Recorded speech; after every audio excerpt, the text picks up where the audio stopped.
Article 341 को लेकर एक बार फिर आरक्षण बहाली की आवाज उठने लगी है और आर्टिकल 341 से धार्मिक प्रतिबंध हटाने की मांग की जा रही है, जिसकी वजह से आर्टिकल 341 एक बार फिर नेशनल लेवल का हॉट टॉपिक बन गया है। लेकिन आर्टिकल 341 को लेकर कुछ अफवाहें सेक्शन 341 के नाम से फॉरवर्ड की जा रही, जिसमें दावा किया जा रहा कि मोदी सरकार सेक्शन 341 को खत्म करने जा रही, जिसकी वजह से भारत की अनुसूचित जाति और अनुसूचित जनजाति के आरक्षण खत्म हो जाएंगे।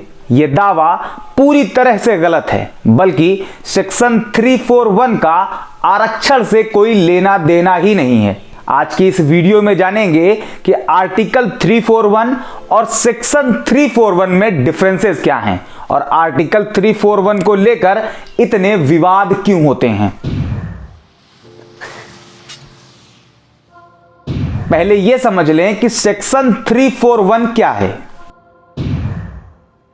सेक्शन 341 का आरक्षण से कोई लेना देना नहीं है, बल्कि यह भारतीय दंड संहिता आईपीसी की एक धारा है। इसके तहत अगर कोई व्यक्ति किसी दूसरे व्यक्ति को किसी गलत तरीके से रोकता है तो यह आईपीसी की धारा सेक्शन 341 के अंडर अपराध माना जाएगा, जिसके कारण उस व्यक्ति को 1 महीने की सजा या 500 रुपए जुर्माना देना होगा या दोनों ही सजा के तौर पर दी जाएगी।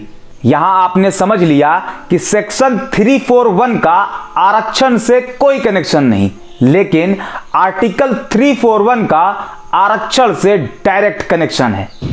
इस विटनेस का इस केस के साथ डायरेक्ट कनेक्शन है। और हां, अगर कनेक्शन ना निकले तो वीडियो को डिसलाइक कर देना, लेकिन अगर कनेक्शन निकल आए तो चैनल को सब्सक्राइब करके वीडियो को शेयर कर देना। ठीक है, अब आइए देखते हैं कनेक्शन क्या है। आर्टिकल 341, इसे हिंदी में अनुच्छेद 341 भी कहते हैं।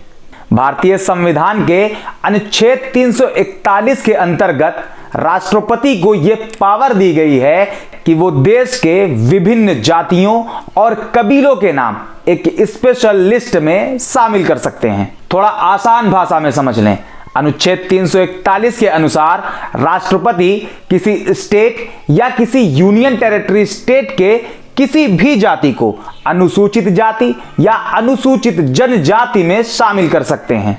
यह इस आर्टिकल 341 का पहला क्लॉज था, लेकिन इसका एक दूसरा पहलू भी है, जिसमें कहा गया है भारतीय संसद राष्ट्रपति द्वारा अनुसूचित जाति या अनुसूचित जनजाति में शामिल किसी भी जाति या समुदाय को इस लिस्ट से बाहर कर सकती है। ये तो आप समझ गए होंगे कि आर्टिकल 341 और सेक्शन 341 क्या है। समझ रहे हो? समझ रहे हो? अब बात करते हैं आर्टिकल 341 में आरक्षण का विवाद क्या है। देश आजाद हुआ 15 अगस्त 1947 को और संविधान लागू हुआ 26 जनवरी 1950 को।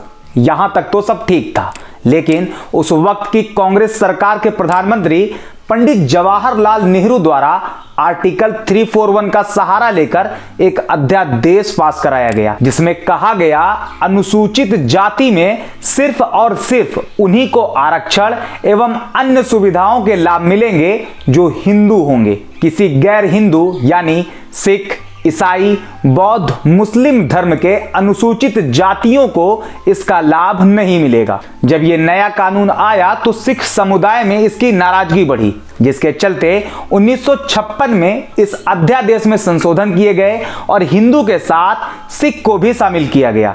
अब जो अनुसूचित जाति के सिख या हिंदू धर्म के लोग थे, उन्हें आरक्षण का लाभ मिलने लगा। यह सेक्युलर कांग्रेस कितनी सेक्युलर थी, अभी आगे देखिए।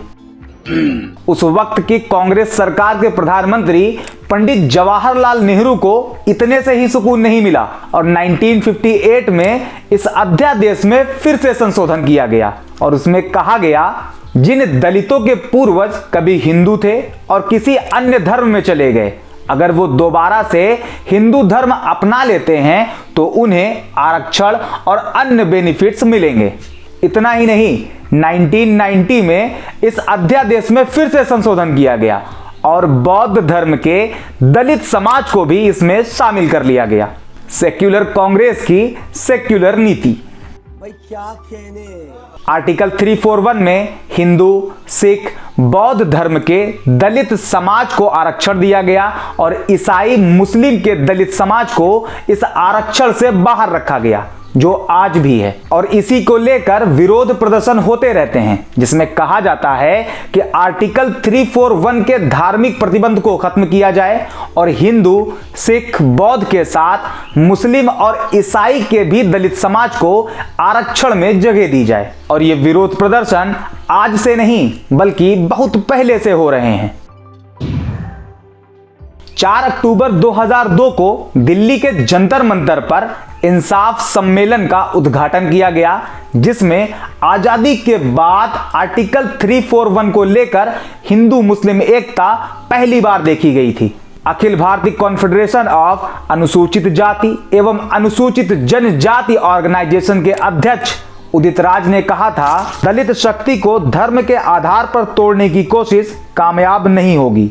दलित चाहे किसी भी धर्म को मानता हो, असल में वही भारत का मूल निवासी है और हम आर्टिकल 341 में लगे धार्मिक प्रतिबंध को हटाने की मांग का समर्थन करते हैं। इसके बाद आर्टिकल 341 में लगे धार्मिक प्रतिबंध को हटाने के लिए फरवरी 2014 में जंतर मंतर पर नेशनल उलेमा काउंसिल द्वारा धरना दिया गया, जिसमें पूरे हिंदुस्तान से एक बड़ी तादाद में उलेमा शामिल हुए और एक बार फिर आर्टिकल 341 में लगे धार्मिक प्रतिबंध को हटाने की मांग उठने लगी है। अब तो लगता है कांग्रेस के माइनॉरिटी डिपार्टमेंट के सचिव इमरान प्रतापगढ़ी कांग्रेस के ही द्वारा लगाए गए धार्मिक प्रतिबंध को कांग्रेस के ही सरकार में हटवा देंगे। खत्म, bye bye, tata, good bye, गया। आज के वीडियो में इतना ही। वीडियो अच्छी लगी हो, इंफॉर्मेटिव लगी हो तो लाइक करें, शेयर करें और हाँ, अगर आप हमारे चैनल पर पहली बार आए हैं तो चैनल को सब्सक्राइब जरूर कर लें।